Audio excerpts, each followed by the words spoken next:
Olá, eu sou a professora Bruna Poliana e o tema da nossa aula de hoje é Processo de Formação das Palavras. Os morfemas são as partes que formam as palavras. Cada palavra é formada por uma ou mais unidades mínimas, as quais são dotadas de significação.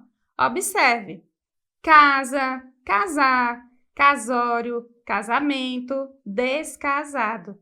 A partir da palavra casa são derivadas outras palavras de categorias sintáticas diferentes, porém em campos de sentidos muito próximos.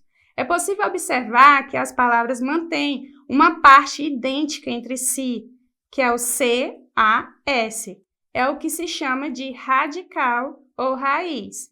As outras unidades que se juntam ao radical e formam outras palavras são chamadas de afixos. Tanto o radical quanto os afixos são chamados de morfemas. Os principais processos de formação são por derivação e composição. Vamos começar falando do processo por derivação. É um processo de formar palavras no qual a nova palavra é derivada de outra chamada primitiva. Os processos de derivação são derivação prefixal, derivação sufixal, derivação prefixal e sufixal, derivação parasintética, derivação regressiva e derivação imprópria.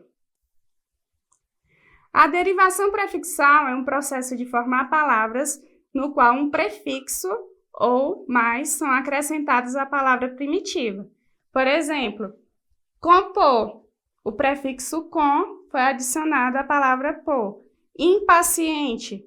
O prefixo in foi adicionado à palavra paciente, criando assim novas palavras.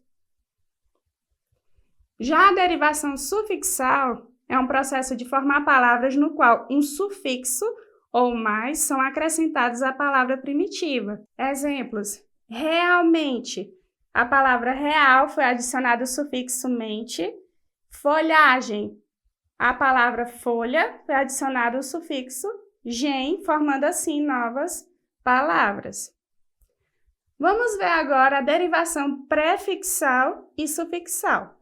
A derivação prefixal e sufixal existe quando um prefixo e um sufixo são acrescentados à palavra primitiva de forma independente, ou seja, sem a presença de um dos afixos, a palavra continua tendo significado. Olha que interessante. Nós temos aqui a palavra infelizmente. A gente diz que essa palavra, o processo de formação dela é por derivação prefixal e sufixal, ou seja, foi adicionado um prefixo, que é o prefixo in, e foi adicionado um sufixo, que é o sufixo mente.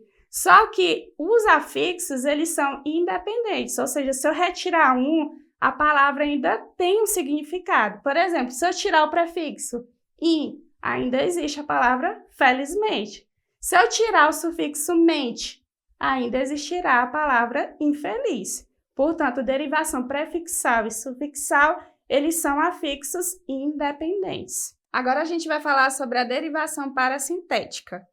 A derivação parasintética ocorre quando um prefixo e um sufixo são acrescentados à palavra primitiva de forma dependente, ou seja, os dois afixos não podem se separar, devem ser usados ao mesmo tempo, pois sem um deles a palavra não se reveste a nenhum significado.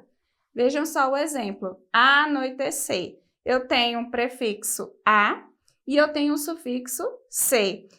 Se a gente tirar um dos dois, a palavra fica sem significado, né? Não existe, eles só funcionam em conjunto, pois não existe a palavra anoitecer e nem existe a palavra à noite junta, né? Então, derivação parasintética é quando os afixos dependem, né? Tem aquela dependência entre si. Vamos para a derivação regressiva. Ela é comumente associada à formação de substantivos derivados de verbos, que são também chamados de substantivos deverbais. Vejam só como é que acontece a derivação regressiva. É quando eu tenho um verbo e a partir desse verbo vai se formar outra palavra, que no caso é um substantivo. E esse substantivo vai ser chamado de deverbais, tá certo? A nossa próxima derivação é imprópria. A derivação imprópria é uma mudança de classe ou conversão que ocorre na palavra comumente usada como pertencente a uma classe e é usada como outra. Vejamos o exemplo. A palavra coelho, ela é um substantivo comum, certo? Quando a palavra coelho é utilizada em sobrenomes, por exemplo, a gente tem um exemplo de derivação imprópria, que é quando uma palavra vai ser classificada de uma forma diferente, certo? Vai ter uma outra classificação. Olha aqui o outro exemplo, verde. Geralmente, a palavra verde é utilizada como adjetivo. Comprei uma camisa verde, certo? Quando a palavra verde é utilizada como substantivo,